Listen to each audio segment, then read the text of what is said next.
Assalamualaikum warahmatullahi wabarakatuh. Semoga saudaraku semua selalu dalam lindungan Allah yang Maha Suci dan Maha Tinggi, serta selalu dimudahkan segala urusannya dan dilancarkan rezekinya. Amin amin ya robbal alamin. Abu Nawas memang sangat terkenal dengan kecerdikannya dalam memecahkan masalah yang pelik. Begitu juga dengan kisah yang satu ini. Abu Nawas ditimpa masalah, difitnah dan dituduh mencuri. Akankah Abu Nawas mampu menyelesaikan perkara ini, atau malah terjebak dalam masalah ini?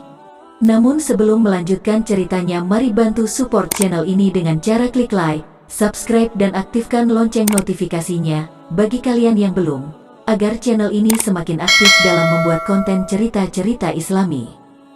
Pada suatu hari, si Fulan datang ke istana Raja Harun ar-Rasyid. Dia ini diam-diam memendam rasa dendam kepada Abu Nawas. Setelah bertemu dengan raja, maka ia pun menceritakan perihal maksud kedatangannya. Yang mulia, aku ingin melaporkan perbuatan buruk salah satu orang kepercayaan Anda, kata si Fulan.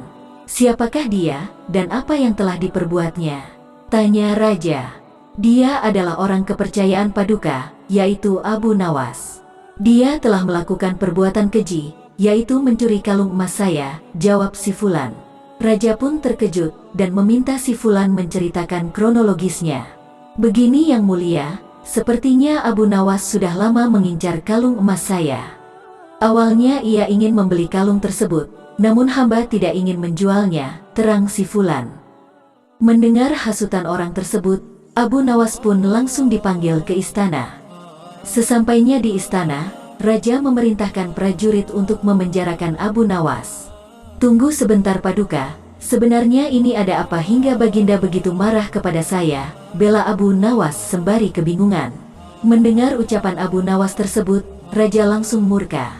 Berani sekali kamu bertanya seperti itu, bukankah kamu sudah mencuri kalung si Fulan? Bentak raja sambil menunjuk si Fulan yang tak jauh dari raja. Tidak Paduka, untuk apa saya mencuri kalungnya, bantah Abu Nawas. Abu Nawas mulai sadar bahwa dirinya telah difitnah. Buktinya, orang ini membawa selendang milikmu, dan aku pernah melihatmu memakainya, kata raja. Abu Nawas memang pemilik selendang tersebut, namun sudah 2 hari lamanya selendang tersebut hilang dicuri oleh seseorang. Dia sudah mencoba menjelaskan beberapa kali sampai lama, namun kelihatannya usahanya sia-sia saja. Pada keesokan harinya, dan karena banyaknya hasutan yang dilontarkan si Fulan kepada raja, akhirnya Abu Nawas dijatuhi hukuman mati. Selain itu, Baginda juga ingin menguji kepandaian Abu Nawas dalam perkara ini. Saatnya hukuman mati diberikan. Sesaat sebelum hukuman mati dilaksanakan, raja sempat menanyakan apa permintaan terakhir Abu Nawas ini. Dan ternyata saat-saat ini yang paling ditunggu oleh Abu Nawas. Abu Nawas minta agar diberi kesempatan untuk memilih hukuman mati untuk dirinya. Hamba minta bila pilihan hamba benar, hamba bersedia dihukum pancung. Tapi jika pilihan hamba dianggap salah, maka hamba dihukum gantung saja, kata Abu Nawas memohon. Engkau ini memang orang yang aneh. Saat-saat genting pun masih saja sempat bersenda gurau. Akan tetapi, di segala tipu muslihatmu tidak akan bisa menyelamatkanmu, ujar Baginda. Hamba tidak bersenda gurau, Paduka, kata Abu Nawas. Raja pun semakin terpingkal-pingkal dibuatnya. Namun belum selesai raja tertawanya, Abu Nawas berteriak dengan nyaring. Hamba minta dihukum pancung, hamba minta dihukum pancung, hamba minta dihukum pancung. Semua orang yang hadir saat itu dibuat kaget. Mereka bertanya-tanya kenapa Abu Nawas membuat keputusan seperti itu. Sementara itu raja mulai curiga dan sekaligus mulai berpikir tentang kalimat permintaan terakhir dari Abu Nawas tadi. Baginda, hamba tadi mengatakan bahwa hamba akan dihukum pancung. Kalau pilihan hamba benar, maka hamba dihukum pancung. Tetapi di manakah letak kesalahan pilihan hamba, hingga hamba harus dihukum gantung?